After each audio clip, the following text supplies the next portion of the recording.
Hello बच्चों, let's read the question. The question says the alternating voltage is given by E is equals to E1 sin omega t plus E2 cos omega t. The root mean square value of voltage is given by option A square root E1 square plus E2 square, option B square root E1 E2, option C square root E1 E2 divided by 2, option D square root E1 square plus E2 square divided by 2.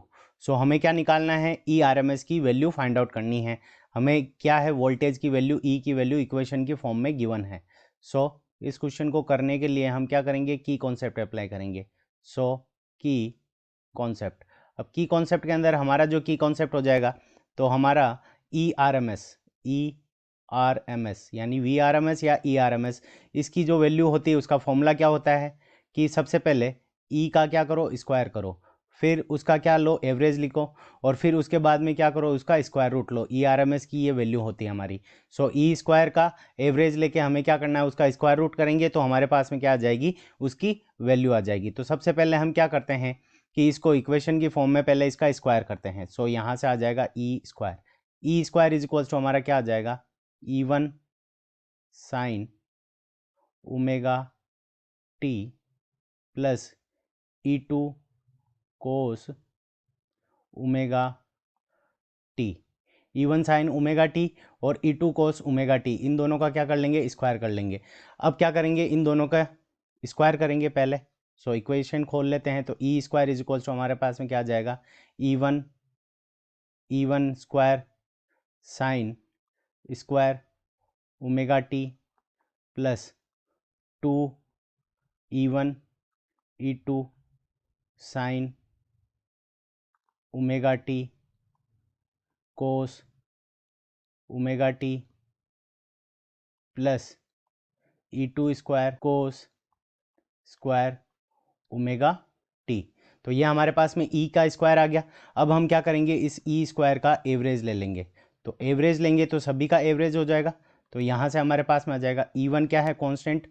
So E one square, और यहाँ पे average value of sine square omega T, इसकी average value plus two E one E two, ये दोनों constant है तो इनकी average value कुछ नहीं होगी, सेम रहेगी.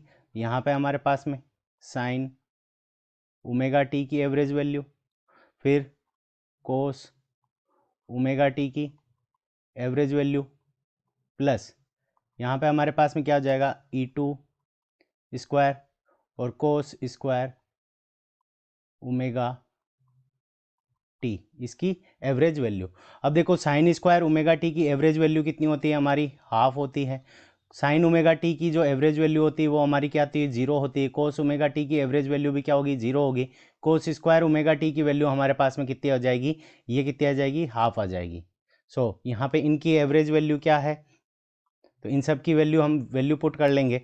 सो यहाँ से हमारे पास में ई स्क्वायर, इसका एवरेज कितना आ जाएगा, तो यहाँ पे ई वन स्क्वायर के बाद में यहाँ पे क्या आ जाएगा, हाफ इसकी वैल्यू. सो यहाँ हो जाएगा E one square divided by two, plus ये वाली वैल्यू जीरो हो जाएगी, और E two square divided by two, E two square divided by two. अब हमें क्या लेना है, इसका स्क्वायर रूट लेना है. So square root E square, average value का स्क्वायर रूट लेंगे तो यहाँ पे हम स्क्वायर रूट लगा देंगे. तो यहाँ से हमारे पास में क्या आ जाएगा, E one square plus E two square divided by two, E one square plus E two square divided by two. ये हमारे को कौन सा ऑप्शन के अंदर गिवन है, ऑप्शन डी में गिवन है. So option D is the correct answer of this question. I hope you understood it well. Best of luck. Thank you.